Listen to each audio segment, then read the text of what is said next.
요셉이 애굽으로 끌려갔습니다. 형들의 손에 팔려서 낯선 땅으로 내려간 것입니다. 17살 소년이었습니다. 아버지의 품을 떠나 낯선 언어, 낯선 음식, 낯선 사람들 가운데 던져졌습니다. 얼마나 무서웠겠습니까?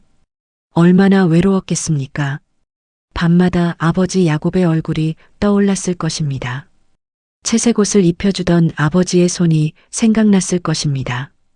그러나 요셉은 다시 집으로 돌아갈 수 없었습니다. 낯선 애굽 땅이 이제 요셉의 현실이 되었습니다. 미디안 상인들이 요셉을 애굽에 데려가서 팔았습니다. 사간 사람이 있었습니다. 바로의 신하요 친위 대장인 보디발이었습니다. 보디발은 애굽에서 권세 있는 사람이었습니다. 바로 왕의 친위대를 맡은 장군이었습니다. 그 집에 요셉이 종으로 들어갔습니다. 자유인의 몸이 하루아침에 종이 된 것입니다. 꿈을 꾸던 소년이 이제 남의 집 종이 된 것입니다. 그런데 여기서 성경이 아주 중요한 말씀을 합니다. 여호와께서 요셉과 함께 하심으로 그가 형통한 자가 되었다고 했습니다. 여호와께서 요셉과 함께 하셨습니다. 이 말씀이 이 모든 이야기의 핵심입니다. 요셉이 애굽에 있었지만 하나님은 요셉과 함께 애굽에 계셨습니다. 요셉이 종의 신분이었지만 하나님은 요셉의 하나님이셨습니다. 환경이 바뀌었어도 하나님은 바뀌지 않으셨습니다. 형편이 달라졌어도 하나님의 함께하심은 달라지지 않았습니다.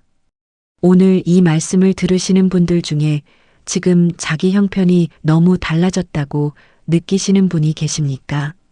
예전과 달리 너무 낮아진 것 같고 예전과 달리 너무 멀리 온 것 같고 하나님이 나를 잊으신 것 같다고 느끼시는 분이 계십니까? 요셉을 보십시오. 요셉이 애굽에 내려간 것이 아닙니다. 요셉과 함께 하나님이 애굽에 내려가신 것입니다. 하나님은 요셉을 두고 하늘에 남아 계신 것이 아니었습니다. 요셉이 가는 곳마다 함께 가셨습니다. 그것이 하나님이십니다. 보디발이 요셉을 보았습니다. 이 종이 다른 종들과 다르다는 것을 느꼈습니다. 무언가 손에 대는 일마다 잘 되었습니다. 보디발이 자세히 살펴보니 여호와께서 요셉과 함께 하심을 보았습니다. 그리고 여호와께서 요셉의 범사에 형통하게 하심을 보았습니다. 놀라운 일입니다. 하나님을 믿지 않는 애굽 사람 보디발이 요셉을 보면서 하나님의 임재를 느낀 것입니다. 믿는 사람이 하나님과 함께 살아갈 때 믿지 않는 사람들도 그것을 알아봅니다. 설명하지 않아도 전도하지 않아도 삶 자체에서 하나님의 냄새가 납니다. 보디발이 요셉을 신임하여 자기 집을 주관하게 하고 자기의 소유를 다 그의 손에 맡겼습니다. 종으로 들어온 요셉이 집안 전체를 총괄하는 청지기가 된 것입니다. 그때부터 보디발의 집에 복이 넘쳤습니다. 집안에 있는 모든 것, 밭에 있는 모든 것이 다 잘 되었습니다. 하나님이 요셉을 통해 보디발의 집에 복을 부으신 것입니다. 이것이 아브라함에게 주신 약속이었습니다. 너를 축복하는 자를 내가 축복하겠다는 그 약속이 요셉을 통해 이루어지고 있었습니다. 그런데 세상의 편안한 날이 오래가지 않습니다. 요셉이 보디발의 집에서 자리를 잡아가던 어느 날이었습니다. 시험이 찾아왔습니다. 보디발의 아내였습니다. 요셉은 용모가 빼어나고 아름다운 청년이었습니다. 보디발의 아내가 요셉을 눈여겨보았습니다. 그리고 요셉에게 말했습니다. 나와 동침하자고 했습니다. 대놓고 유혹한 것입니다. 주인의 아내였습니다. 집안의 실질적인 안주인이었습니다. 이 여인이 요셉에게 동침을 요구했습니다. 요셉이 어떻게 했겠습니까? 여기서 보통 사람이라면 흔들립니다. 자기를 그렇게 팔아버린 형들에 대한 배신감, 낯선 땅에서의 외로움, 청년의 혈기, 그리고 주인의 아내라는 권력 앞에서 얼마든지 타협할 수 있었습니다. 어차피 종의 몸이 아닌가, 어차피 나는 버림받은 사람이 아닌가 하고 생각할 수도 있었습니다. 그러나 요셉은 거절했습니다. 단호하게 거절했습니다. 요셉이 말했습니다. 나의 주인이 집안의 모든 것을 내 손에 맡겼고 아무것도 내게 금하지 아니하였으나 당신은 그의 아내이니 내가 어찌 이 큰 악을 행하여 하나님께 죄를 지으리이까 하고 말했습니다. 요셉의 거절 이유를 들으셨습니까? 주인에 대한 충성도 있었지만 핵심은 하나님이었습니다. 하나님께 죄를 지을 수 없다고 했습니다. 요셉에게는 하나님이 살아계셨습니다. 하나님의 눈이 보이지 않는 곳에도 하나님이 보고 계신다는 것을 알았습니다. 사람이 보지 않아도 아무도 모를 것 같아도 하나님 앞에서 살아가는 삶을 요셉은 포기하지 않았습니다. 그러나 시험은 한 번으로 끝나지 않았습니다. 보디발의 아내가 날마다 요셉에게 말했습니다. 날마다 유혹했습니다. 요셉이 날마다 거절했습니다. 그러던 어느 날이었습니다. 집안에 다른 사람들이 아무도 없을 때였습니다. 보디발의 아내가 요셉의 옷을 붙잡고 동침하자고 했습니다. 요셉이 자기 옷을 그 손에 버려두고 도망쳐 나갔습니다. 옷을 버리고 도망쳤습니다. 욕망을 피하기 위해 옷까지 버리고 달아난 것입니다. 이것이 믿음의 사람이 시험을 대하는 방식입니다. 맞서는 것이 아닙니다. 도망치는 것입니다. 사도 바울이 나중에 말합니다. 음욕을 피하라고 했습니다. 싸우는 것이 아니라 피하는 것입니다. 요셉이 먼저 그것을 몸으로 보여주었습니다. 그런데 도망치는 것이 언제나 다 좋은 결과를 낳지는 않습니다. 세상은 옳은 사람이 반드시 이기는 곳이 아닙니다. 보디발의 아내가 요셉의 옷을 들고 사람들을 불렀습니다. 그리고 거짓말을 했습니다. 히브리 종이 나를 희롱하려 하였다고 했습니다. 요셉이 자기를 겁탈하려 했다고 했습니다. 완전히 뒤집은 것입니다. 피해자가 가해자가 되었습니다. 순결을 지킨 사람이 음행한 사람으로 몰렸습니다. 하나님을 두려워했던 요셉이 죄인이 되었습니다. 보디발이 이 말을 듣고 크게 분노했습니다. 요셉을 왕의 죄수를 가두는 감옥에 가두었습니다. 요셉에게는 억울한 일이었습니다.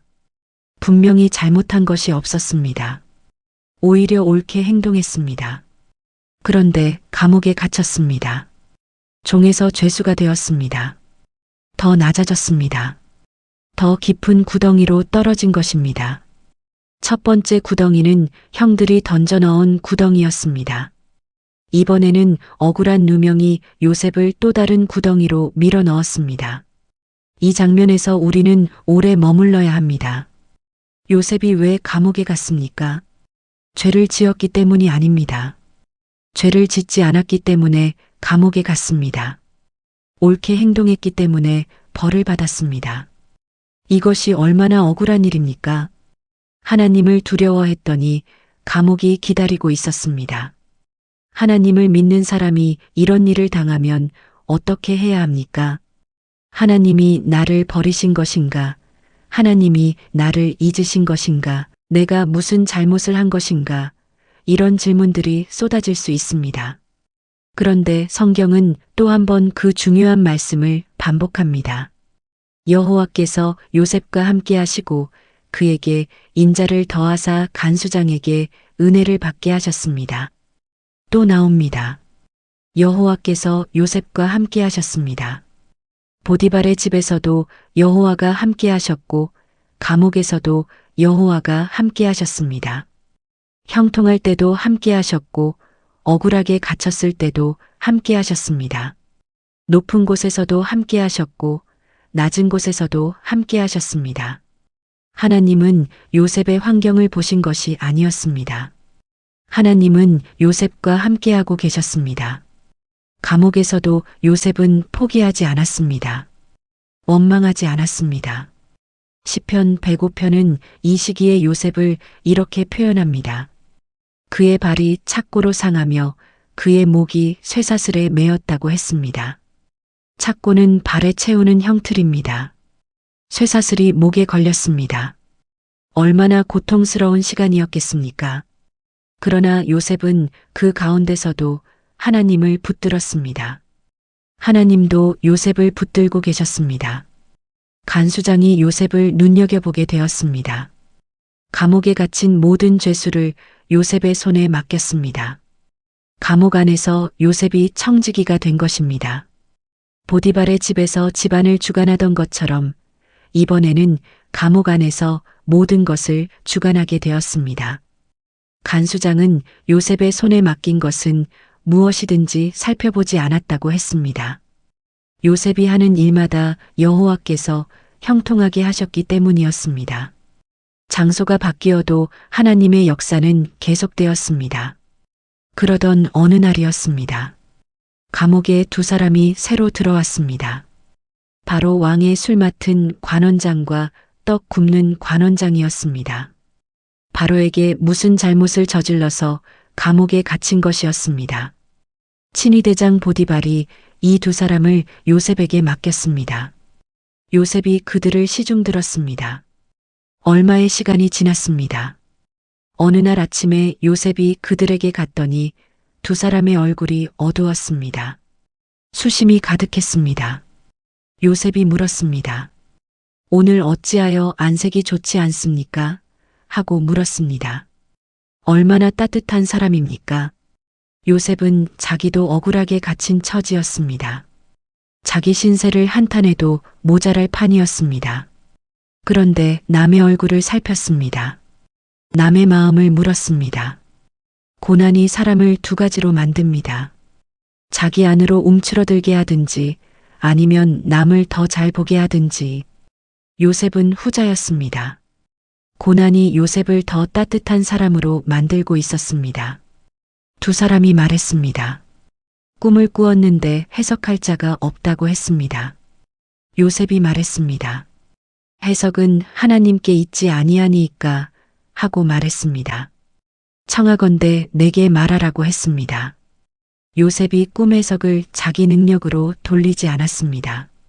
하나님께 돌렸습니다. 이것이 요셉의 믿음이었습니다. 감옥 안에서도 억울한 처지에서도 하나님이 모든 것을 주관하신다는 믿음을 잃지 않았습니다. 술 맡은 관원장이 먼저 꿈을 말했습니다. 내 앞에 포도나무가 있는데 그 나무에 세 가지가 있고 꽃이 피어 포도송이가 익었습니다. 내 손에 바로의 잔이 있기에 포도를 가져 바로의 잔에 짜서 그 잔을 바로의 손에 드렸습니다. 하고 말했습니다. 요셉이 해석했습니다. 세 가지는 사흘이라고 했습니다.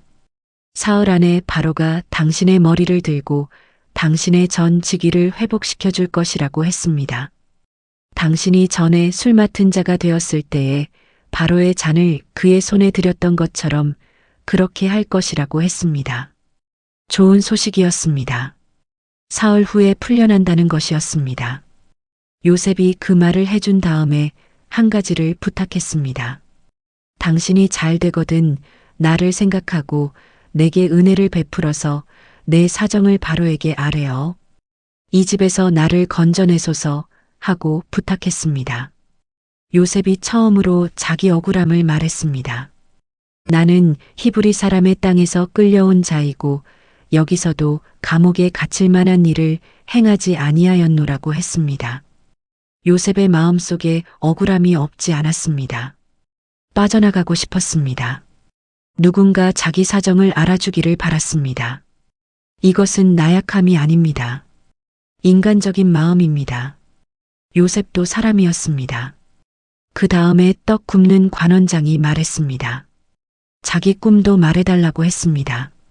내 머리에 흰 광주리 셋이 있고 맨 위 광주리에 바로를 위한 각종 구운 식물이 있는데 새들이 내 머리의 광주리에서 그것을 먹더이다 하고 말했습니다. 요셉이 해석했습니다. 새 광주리는 사흘이라고 했습니다. 사흘 안에 바로가 당신의 머리를 들어 당신을 나무에 달 것이라고 했습니다. 새들이 당신의 고기를 먹을 것이라고 했습니다. 처형의 예고였습니다. 좋지 않은 해석이었습니다. 그러나 요셉은 듣기 좋은 말만 해주지 않았습니다. 하나님이 보여주신 것을 그대로 전했습니다. 사흘 후였습니다. 바로의 생일이었습니다. 바로가 잔치를 베풀고 모든 신하들에게 잔치를 열었습니다. 술 맡은 관원장은 요셉의 말대로 복직이 되었습니다. 떡 굽는 관원장은 요셉의 말대로 처형이 되었습니다. 요셉의 해석이 정확하게 이루어졌습니다. 하나님이 요셉에게 주신 그 꿈 해석의 은사가 감옥 안에서 분명하게 드러났습니다. 그런데 술 맡은 관원장이 복직이 되고 나서 어떻게 했습니까? 성경이 짧게 그러나 우리 가슴을 아프게 하는 말을 합니다. 술 맡은 관원장이 요셉을 기억하지 못하고 잊었다고 했습니다. 잊었습니다. 자기가 풀려나고 좋은 자리에 다시 앉게 되니까 요셉을 잊어버린 것입니다. 요셉이 사흘 후에 나를 기억해달라고 부탁했건만 그 부탁이 쉽게 잊혀져 버렸습니다. 이것이 사람입니다. 힘들 때 도움을 받고 힘든 상황이 지나면 잊습니다. 어려울 때 함께 해준 사람을 좋을 때는 생각하지 않습니다. 우리도 마찬가지 아닙니까? 기도할 때 하나님께 그토록 매달렸건만 기도가 응답되고 나면 하나님을 잊습니다. 고마운 마음이 식어버립니다. 술 맡은 관원장의 모습이 남의 이야기 같지 않습니다. 요셉이 또 기다려야 했습니다. 얼마나 기다렸는지 아십니까? 성경은 40장 마지막에 2년을 지나서라고 말합니다. 술 맡은 관원장이 복직된 후 꼬박 2년이 지났습니다. 2년 동안 요셉은 감옥에 있었습니다. 사흘이면 될 것 같았습니다. 술 맡은 관원장이 바로에게 말해주면 곧 나올 수 있을 것 같았습니다. 그런데 2년이 지났습니다. 730일이 지났습니다. 매일매일 기다렸을 것입니다. 오늘은 소식이 올까, 오늘은 누군가 나를 부르러 올까 하면서 기다렸을 것입니다. 그러나 아무도 오지 않았습니다. 하나님은 왜 요셉을 그렇게 기다리게 하셨을까요? 왜 더 빨리 건져주지 않으셨을까요? 이 질문 앞에 우리는 겸손해야 합니다. 하나님의 때는 우리의 때가 아닙니다. 하나님의 계획은 우리의 계획보다 크고 넓고 깊습니다. 술 맡은 관원장이 요셉을 기억했다면 어떻게 되었을까요? 아마 요셉은 감옥에서 나와서 어딘가에 작은 일을 맡게 되었을 것입니다. 그러나 하나님의 계획은 그보다 훨씬 컸습니다. 요셉을 애굽 전체의 총리로 세우시려는 계획이 있었습니다. 그 계획을 위해 더 깊은 연단이 필요했습니다. 더 긴 기다림이 필요했습니다. 우리가 기다리는 시간이 낭비의 시간이 아닙니다. 하나님이 우리를 빚으시는 시간입니다. 요셉이 감옥에서 2년을 보내는 동안 하나님은 무엇을 하셨습니까? 요셉의 마음을 다듬고 계셨습니다. 요셉의 인격을 세우고 계셨습니다. 총리의 자리에 앉을 수 있는 그릇을 만들고 계셨습니다. 구덩이에서 애굽 노예로, 노예에서 감옥의 죄수로 그 낮아짐의 시간들이 요셉을 만들고 있었습니다. 여기서 우리는 예수님을 떠올리지 않을 수 없습니다. 요셉의 이야기는 예수 그리스도의 이야기를 미리 보여주는 그림자입니다. 요셉이 형들에게 버림받은 것처럼 예수님은 자기 백성에게 버림받으셨습니다. 요셉이 억울하게 누명을 쓴 것처럼 예수님은 죄 없이 죄인으로 몰리셨습니다. 요셉이 감옥에 갇혔습니다. 예수님은 십자가에 달리셨습니다. 요셉이 죽음의 자리 같은 감옥에서 살아났습니다. 예수님은 실제로 죽으셨다가 사흘 만에 부활하셨습니다. 그리고 요셉이 감옥에서 두 죄인의 꿈을 해석했습니다. 한 사람에게는 생명의 소식을, 한 사람에게는 사망의 소식을 전했습니다. 예수님이 십자가에 달리실 때 양쪽에 두 강도가 있었습니다. 한강도는 예수님을 믿고 낙원으로 갔습니다. 한강도는 예수님을 조롱하다 죽었습니다. 요셉의 이야기와 예수님의 이야기가 이렇게 겹쳐집니다. 우연이 아닙니다. 하나님이 구약 속에 복음의 그림을 미리 새겨두신 것입니다. 감옥 안의 요셉을 생각합니다. 억울했습니다. 외로웠습니다. 기다림이 길었습니다. 그러나 요셉은 그 모든 가운데서 하나님을 붙들었습니다. 원망하지 않았습니다. 포기하지 않았습니다. 자기 처지를 비관하지 않았습니다. 감옥 안에서도 남의 얼굴을 살피고 남의 꿈을 들어주고 하나님이 주신 은사를 사용했습니다. 하나님이 함께 하시면 감옥도 궁전이 될 수 있다는 것을 요셉은 몸으로 보여주었습니다. 지금 여러분의 삶 속에 감옥 같은 자리가 있습니까? 내가 원해서 온 것이 아닌데 갇혀버린 것 같은 자리가 있습니까? 억울하게 낮아진 자리, 아무도 알아주지 않는 자리, 오래 기다려도 소식이 없는 자리, 그 자리에서 오늘 이 말씀이 들려옵니다. 여호와께서 요셉과 함께 하셨습니다. 하나님은 감옥도 피하지 않으십니다. 낮은 곳도 피하지 않으십니다. 억울한 자리도 피하지 않으십니다. 그 자리에 함께 들어오시고 그 자리에서 함께 계십니다.